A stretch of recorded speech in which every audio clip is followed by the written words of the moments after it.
Welcome to the debate. Um, Imagine standing in a suffocating silversmith's forge. Yeah, that's an intense image. Right.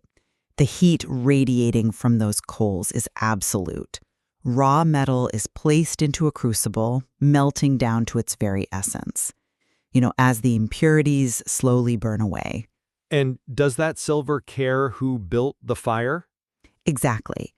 Does it matter if the coals were gathered by a single mocking neighbor or by the organized bureaucratic decree of an entire empire? All the metal knows is the shaping. So today we are asking a pretty profound question about the nature of persecution and affliction faced by believers. We are. When the servants of God suffer, is it primarily an internal, divinely permitted spiritual refinement process? Or is it fundamentally a calculated systemic trap set by the state? It's a heavy topic. It is, and I argue that it is fundamentally a spiritual crucible. It's a universal test of character where earthly trials are, merely tools God allows to prepare believers for an eternal crown. And I argue you cannot ignore who is holding the hammer. The historical record outlines a highly specific institutionalized oppression, which is best exemplified by the legislative shift from Sabbath to Sunday observance. And just to set the groundwork for our listeners, this debate emerges directly from our foundational source material detailing definitions of suffering, alongside that 1829 Encyclopedia Americana excerpt on Sunday laws. Right. That historical text is key here. Let me lay out exactly why the spiritual framing is, I think, the only lens big enough to capture the reality of these experiences. When we examine the historical lexicon of suffering, the primary focus is overwhelmingly on the internal mechanics of enduring faith. Overwhelmingly? Yes, overwhelmingly. A trial is specifically defined in our sources as a difficulty or hardship that tests a person's faith, character, and endurance, often with the ultimate purpose of spiritual growth. But you can't just abstract that away from the physical reality. Well, crucially, these are understood as divinely allowed challenges. The overarching paradigm is that servants endure ridicule, beatings, and ostracization with one anchoring knowledge: a crown of eternal reward awaits those who stand firm to the end. Okay, but We see an extensive catalog of believers, from the lament of Jeremiah in the Old Testament to the scattering of the early church in the book of Acts. This sweeping timeline demonstrates a timeless, universal condition. The world, by its fallen nature, opposes the divine. I have to challenge that framing because reducing this to just a broad spiritual test ignores the deliberate socioeconomic violence of history. How so? Well, while the spiritual framing is present, the reality moves far beyond abstract trials to document concrete systematic oppression. If we look at the precise definition of persecute in the material, it is to systematically mistreat, oppress, or harass. Systematically. Right, the operative word is systematic. You don't have systematic mistreatment without a system. And we have a highly detailed historical blueprint of that system through the Encyclopedia Americana records regarding Sunday laws. Which details the transition of rest days. Exactly. It details the transition of rest from the Sabbath to Sunday, and it explicitly points out that this was not some natural cultural drift. It was rooted in Babylonia, deeply connected to astrology and solar monotheism. The worship of Sol Invictus. Yes, the unconquered sun. This demonstrates how human systems create legislative traps for believers. It became state law under Constantine in 321 AD. This is the architecture of oppression, institutionalizing a direct conflict between state law and divine commandment. I feel like you are giving Constantine entirely too much credit here. Let's look back at how the historical lexicon categorizes hardship. It distinguishes between different modes of suffering. Like the difference between sufferer and afflicted? Right. Suffer is bearing pain or distress. Afflicted is being grievously affected by misfortune. Reproach is shame, disgrace, or the mockery of enemies. Returning to that crucible analogy I opened with, these definitions describe the internal state of the metal being refined. The internal state, sure. Yeah. Whether the heat comes from a mocking neighbor hurling a reproach, or from a systemic law causing a family to be afflicted, the focus remains entirely on the internal refinement of the believer. The source of the flame is secondary. Secondary?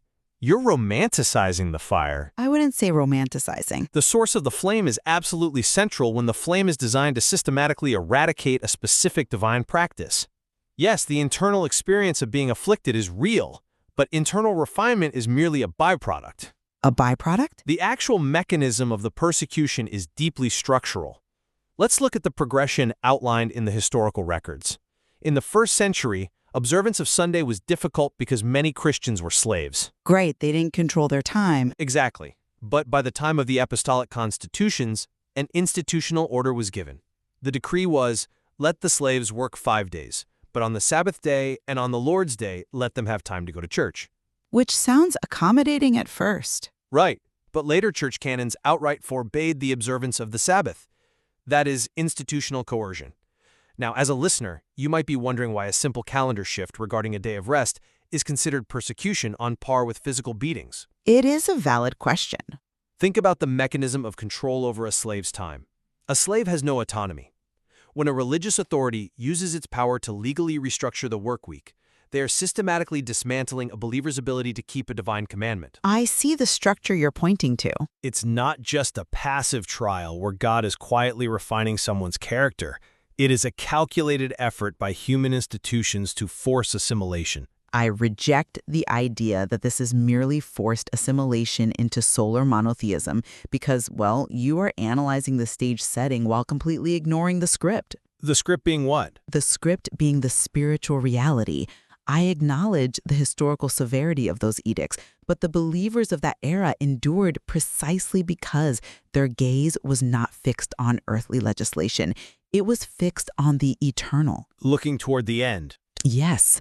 We see this visually represented in historical artifacts in the material that declare Happy Sabbath, adorned with a golden crown. Why a crown? Because the crown is the ultimate symbol of spiritual victory. True. It represents the reward that comes to those who remain faithful to the end. The inclusion of this imagery proves that the ultimate focus is the spiritual triumph. To put this in perspective, think of a marathon. Okay. The state might design the course, and they might place incredibly high hurdles along the track. But the runner's goal isn't to analyze the craftsmanship of the hurdle. The goal is to endure the race and win the prize. The Constantinian legislation, as sweeping as it was, is merely one of many temporary hurdles. A temporary hurdle? Let's look at the actual mechanism of that hurdle, because it was designed to ruin lives. Let's dive into the specifics of the 321 AD Sunday law. All right. This wasn't a broad philosophical disagreement. Notice the exact socioeconomic targeting. The law stated that all courts of justice, all city dwellers and artisans were required to rest on the venerable day of the sun. But who was exempted? Only farmers, whose work could not be interrupted or delayed. Here is the real revelation. Persecution doesn't always look like lions in a coliseum. Sometimes it looks like a pragmatic zoning law. A zoning law? That's an interesting way to phrase it. The empire needed food, so the agricultural sector was exempt. But the cultural and economic centers, the cities, the courts, the artisans, were forced to comply. Think about how this functions on a Tuesday in ancient Rome. Okay, walk me through it. If an artisan is forced by state law to close his shop on Sunday, but his faith demands he also closes on Saturday to observe the Sabbath, he is now losing 2 days of wages every single week compared to his pagan neighbor. Right, the economic pressure is immense. The law doesn't have to execute him, it just has to bankrupt him. By forcing city dwellers into this economic trap, the state was weaponizing the economy. It was a slow, bureaucratic strangulation. But the crown... The crown might be the end goal, but you cannot ignore the highly specific, engineered mechanisms the state uses to prevent people from surviving long enough to get it. Your argument assumes that the primary point of all historical persecution is this specific, socioeconomic trap of Sunday laws. But that drastically narrows the scope of what believers actually faced. How does it narrow it? If this is all about a bureaucratic strangulation over the Sabbath, then why does the broader historical record of the early church focus so heavily on events that have absolutely nothing to do with the day of rest? Maybe like an Acts? Yes, look at Acts chapters 6 through 9. We see the stoning of Stephen. We see the intense scattering of the early church. We see Saul breathing out threatenings and slaughter against anyone claiming the name of Christ. Well, obviously there was physical violence too. And look at the Sermon on the Mount, where it simply says, "Blessed are they which are persecuted for righteousness' sake." Look at the prophet Jeremiah, who was beaten and placed in the stocks simply for speaking the word of God. I'm not denying those events. But none of these conflicts are about a clash over a day of rest. They represent a universal conflict. Whenever divine light enters a fallen world, the darkness reacts violently. Stephen wasn't stoned over a Sunday law. He was stoned for challenging the religious status quo of his day. Right. The sheer volume of these universal events proves that suffering cannot be reduced to a Sabbath versus Sunday debate. The overarching reality is that the servant of God will face opposition in every era, in countless forms, because the world is inherently at enmity with the divine.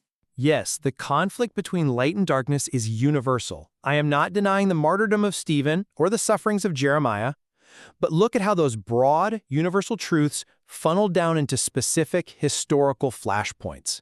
Specific flashpoints like Constantine? Exactly. The historical narrative deliberately includes Exodus 20 and Exodus 31, the foundational, unyielding Sabbath commandments. Exodus 31 famously declares the Sabbath a perpetual covenant and a sign. Yes, it does. Now connect the inclusion of those specific Torah texts directly to the 1829 encyclopedia excerpt about Sunday laws. We see a clear progression. The core friction, the most systematic, inescapable form of persecution, arises precisely when specific, unyielding divine commandments clash with state-mandated alternatives. I see the connection you're making. Stephen's martyrdom was a localized, explosive reaction by a specific religious council. It was horrific, but it was an empire-wide law. Constantine's decree, however, was a universal, empire-wide mandate that essentially criminalized the economic viability of a specific divine law. Because of syncretism. Right. And we need to be clear about why Constantine did this. He was enforcing a syncretic religion. Syncretism is the blending of different belief systems. Constantine needed to politically unify a fractured Roman Empire, so he blended the popular pagan worship of the sun god, Sol Invictus, with Christian practices. A political compromise. Exactly. That is what solar monotheism was in this context, an empire-wide political compromise disguised as faith. The ultimate test of endurance often manifests as a structural, institutionalized demand to compromise a clear command of God in the name of societal unity. You are tracing a fascinating geopolitical line from Babylonian astrology to Roman political syncretism. But even if we accept that Constantine was orchestrating a massive political compromise to unify his empire, the fundamental nature of the test for the individual believer remains entirely spiritual. How can you separate the two? It's fought within the human heart. The definition of a trial remains paramount. It tests a person's faith, character, endurance. Sure. It doesn't test their political savvy. It doesn't test their ability to debate Roman zoning laws. It tests their inner spiritual fortitude. Consider the admonition that believers should not think it strange concerning the fiery trial which is to try them. The fire is expected. The fire is absolutely expected. Whether that fire is the visceral violence of a mob in the book of Acts or the stroke of Constantine's pen in 321 AD, bankrupting an artisan, the spiritual mechanism is identical. Identical in what way? God allows the challenge. The believer faces the distress. The character is refined. The crown is secured. The historical details of solar monotheism and syncretic religion are vital context, yes, but they are just the stage setting. The actual play is the drama of the human soul deciding whether to remain faithful to God when it costs them everything. I agree that the decision of the human soul is central, but if you minimize the stage setting, you fail to understand how the trap is built. The trap? The definition of persecution as systematic mistreatment demands that we pay attention to the systems. The historical record doesn't just offer the theological promise of a crown. It provides a rigorous history lesson to wake people up. To wake them up to the Babylonian roots? Exactly. It traces the designation of Sunday to Babylonia, to astrology, to the veneration of the sun. It traces the shifting of church canons. It traces the exact socioeconomic wording of Roman law. Right. This level of historical granularity tells us that it is not enough to just be spiritually resolute. One must be historically aware. You have to recognize the Babylonian roots behind the Roman law. You have to see how economic pressure is weaponized to force spiritual compromise. I see. If you only look at persecution as a fiery trial of the heart, you might completely miss the fact that you are being slowly assimilated into a syncretic religion through a bureaucratic shift in your work week. The danger isn't just that the state will kill you. The danger is that the state will quietly normalize disobedience to a divine command. Because if we summarize our positions, I have maintained that the fundamental reality of persecution is a timeless, divinely permitted spiritual paradigm. Right.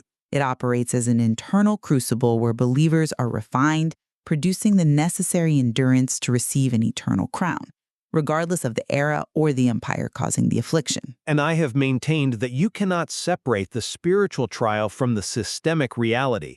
By centering the legislative shift from Sabbath to Sunday under Constantine and tracking its roots back to solar monotheism, history proves that persecution is often a coordinated earthly effort to override specific divine commandments through socio-economic and legal coercion. Yet, despite these different vantage points, the historical and spiritual records demand the exact same response from the believer. Endurance. Yes. Whether the pressure applied is an individual reproach, a localized physical threat like Stephen faced, or systemic, empire-wide Sunday law designed to bankrupt an artisan, the requirement is unwavering. The servant of God must stand firm, remain faithful, and endure to the end. The mechanism of the affliction doesn't alter the mandate for faithfulness. Precisely. To truly understand the historical reality of faith, you cannot isolate the spiritual from the structural. You have to examine both the internal resolve of the individual and the external societal machinations that are engineered to break that resolve. It's both. It requires recognizing both the theological weight of a divine command and the political strategy of an emperor trying to enforce syncretism. It's a remarkable duality. It requires the believer to have the intimate spiritual resolve to cry out to God in affliction, while simultaneously possessing the sharp historical awareness to recognize when the architecture of Babylonia is being quietly rebuilt in the courts of Rome. And understanding both is the only way to recognize the trap before it springs. We leave you with this thought. Let us return to that silversmith shop we envisioned at the start. The heat is blazing. The hammer is striking. The metal is being formed. The crucible is undeniably real. Exactly. Whether you view the fire primarily as the hand of a refining God preparing you for an eternal crown, or as the oppressive, calculated machinery of a world demanding your conformity, how the metal emerges from that flame is a question left in the hands of the reader. Thank you for joining us on The Debate. We'll see you next time.